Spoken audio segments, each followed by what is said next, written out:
Halo semuanya, apa kabarkah kalian saat ini? Ya, saya harap kalian semua dalam keadaan yang senantiasa baik-baik saja. Manga Black Clover chapter ke-283 sekarang memang telah rilis. Dan karena itu, seperti biasa, jika manga Black Clover chapter terbarunya sudah rilis, maka saya akan membuat pembahasannya. Di chapter lalu, di depan mata Damnatio, Asta memang telah membuktikan kalau kekuatan iblisnya bukanlah sebuah ancaman bagi kerajaan Clover, melainkan malah bisa menjadi penyelamat. Buktinya dengan satu kali tebasan, Asta berhasil membelah tubuh iblis raksasa kuno yang berukuran sangat besar itu. Padahal sebelumnya, iblis raksasa ini tidak bisa dikalahkan oleh Kaisar Grand Forca yang merupakan kapten kesatria sihir. Bahkan Damnatio sendiri pun yang sebelumnya menuduh Asta juga tidak berkutik di hadapan iblis raksasa kuno tersebut.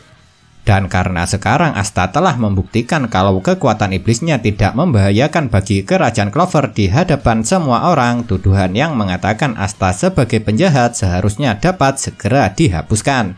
Kalau tidak dihapuskan, itu berarti para petinggi kerajaan Clover pada dasarnya tidak tahu terima kasih. Setelah krisis yang diakibatkan oleh serangan iblis raksasa kuno telah berhasil diselesaikan, sekarang tujuan Asta adalah untuk langsung pergi menuju ke kerajaan Spade. Namun lucunya, meski Asta bilang seperti itu, dia malah sama sekali tidak tahu bagaimana caranya untuk pergi ke tempat itu dengan cepat. Dan ternyata meski Gimodelo ada di sana, dia malah tidak bisa membawa Asta pergi ke kerajaan Spade. Pasalnya, menurut Gimodelo, teleportasi jarak jauh dengan menggunakan sihir bayangan tidak mungkin dapat dilakukan tanpa adanya Nuts sendiri. Padahal awalnya saya kira Gimodelo bisa menggunakan sihir teleportasi itu. Dan Nuts sendiri sekarang memang sedang dalam keadaan yang sulit. Lantaran seperti yang kalian tahu sendiri kalau wakil kapten kesatria sihir Black Bull itu sekarang tengah menghadapi Dante yang sudah dapat menggunakan kekuatan iblisnya sampai 100% serta dua iblis kalangan atas yang sangat kuat. Jadinya tidak mungkin Nuts dapat menjemput Asta. Karena jika Nuts memaksa untuk pergi, harga yang harus ia bayar amatlah mahal. Yakni kemungkinan dapat tewasnya Jack yang akan dikeroyok oleh 3 lawan sekaligus. Namun yang masih membuat saya bingung sampai sekarang adalah mengenai bagaimana cara kerja kontra antara manusia dengan iblis. Karena di 2 chapter ini kita sudah dapat melihat mengenai Gimodelo yang mengetahui kalau Nuts sedang dalam bahaya. Makanya di chapter ini Gimodelo mengatakan kalau tuannya tersebut sekarang dalam posisi tidak dapat melakukan sihir teleportasi. Padahal seperti yang kalian tahu sekarang Gimodelo ada di kerajaan Clover. Sedangkan Nuts ada di kerajaan Spade. Mungkinkah kontrak perjanjian iblis ini bisa membuat manusia dengan iblisnya dapat merasakan satu sama lain walaupun dari jarak jauh? Sepertinya jika melihat dari apa yang telah terjadi, alasan inilah yang menurut saya paling masuk akal. Tapi ada satu pertanyaan lagi yang juga membuat saya penasaran, yaitu jikalau Nuts sampai tewas, mungkinkah iblis-iblis yang menjalin kontrak dengannya akan ikut tewas juga? Ya, siapa yang tahu? Karena memang penjelasan mengenai kontrak dengan iblis sampai sekarang belum dijelaskan sampai sedetil itu. Seperti yang sudah dijelaskan, Asta cuma dapat menggunakan mode unitnya selama 5 menit saja. Makanya di pembahasan yang lalu saya mengatakan kalau peningkatan pemahaman Asta tentang mode unit tidak terlalu banyak meningkat. Soalnya jika kalian ingat alasan kenapa Asta ditinggal terlebih dulu oleh Nuts dan disuruh berlatih sendiri adalah karena dia cuma bisa menggunakan mode unitnya sebentar saja.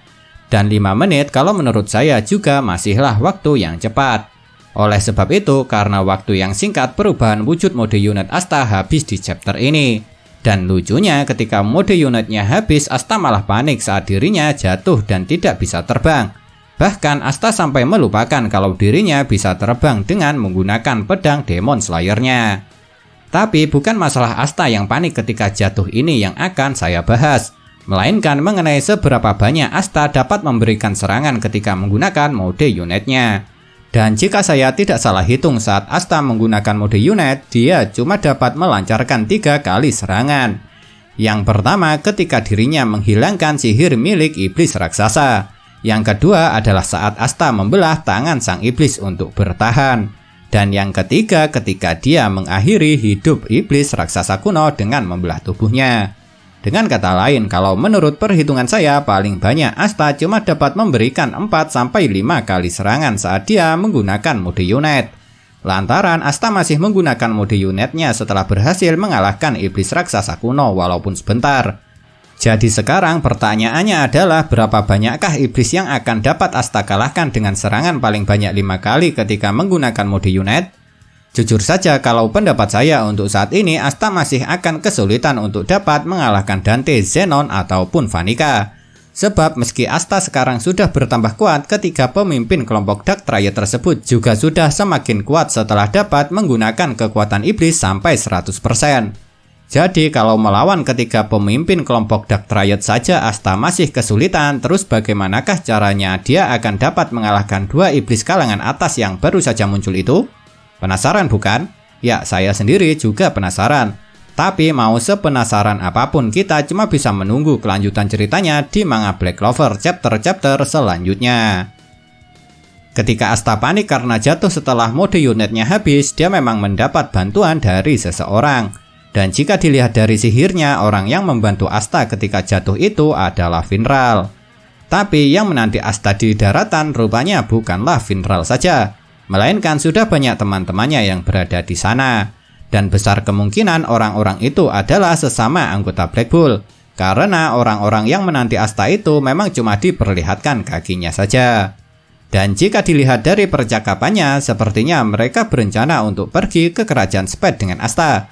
Yang itu berarti kata-kata kejam Nat sebelumnya telah membangkitkan semangat mereka untuk menyelamatkan Yami.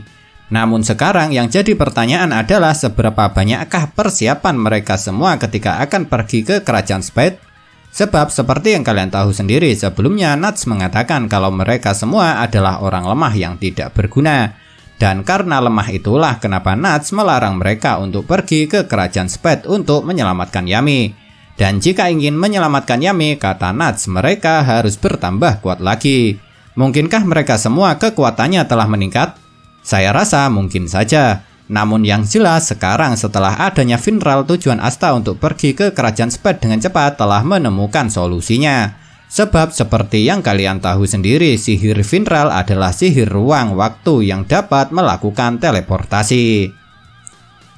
Keadaan di kerajaan Spade sekarang memang tengah rusuh sesaat setelah pintu gerbang ke dunia bawah berhasil dibuka sedikit oleh Morris. Bagaimana tidak, setelah sihir pohon klipot ditumbuhkan dengan cepat oleh Morris, sekarang banyak sekali monster iblis yang keluar dan berusaha membunuh semua orang.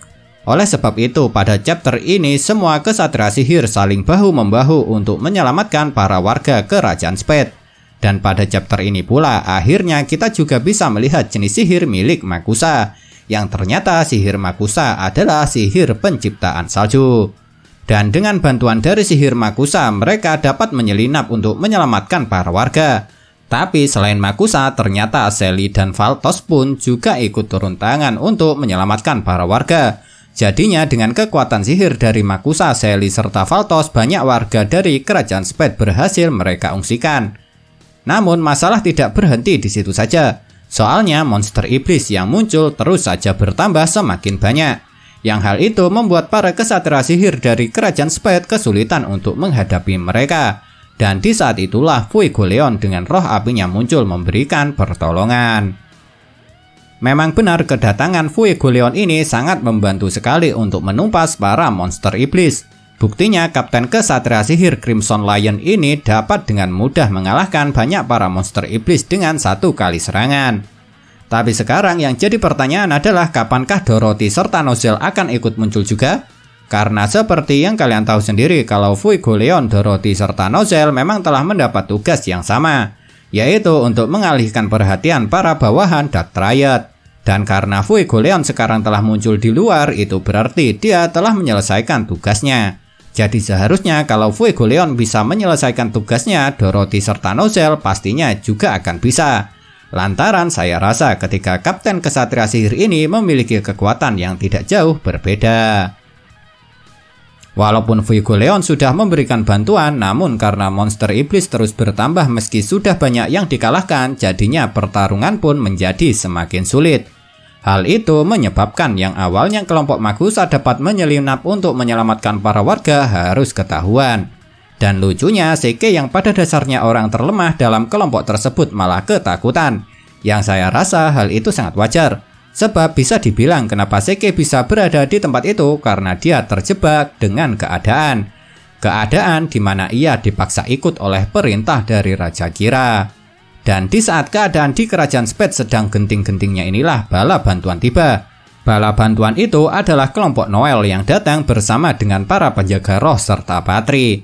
Yang tujuan mereka pastinya untuk mengalahkan para iblis. Namun yang paling jelas tujuan Noel adalah untuk mengalahkan Vanica sekaligus menyelamatkan Loro Pesica. Dan tujuan untuk menyelamatkan Loro Pesica pastinya juga dimiliki oleh para penjaga roh. Lantaran Loro Pesica memanglah ratu mereka. Tapi setelah saya perhatikan ada satu orang penjaga roh yang tidak ada di gambar, yaitu Potrov sang penjaga roh sihir tanaman, yang menjadi guru Charmy serta Rosle. Kenapa Potrov tidak ikut?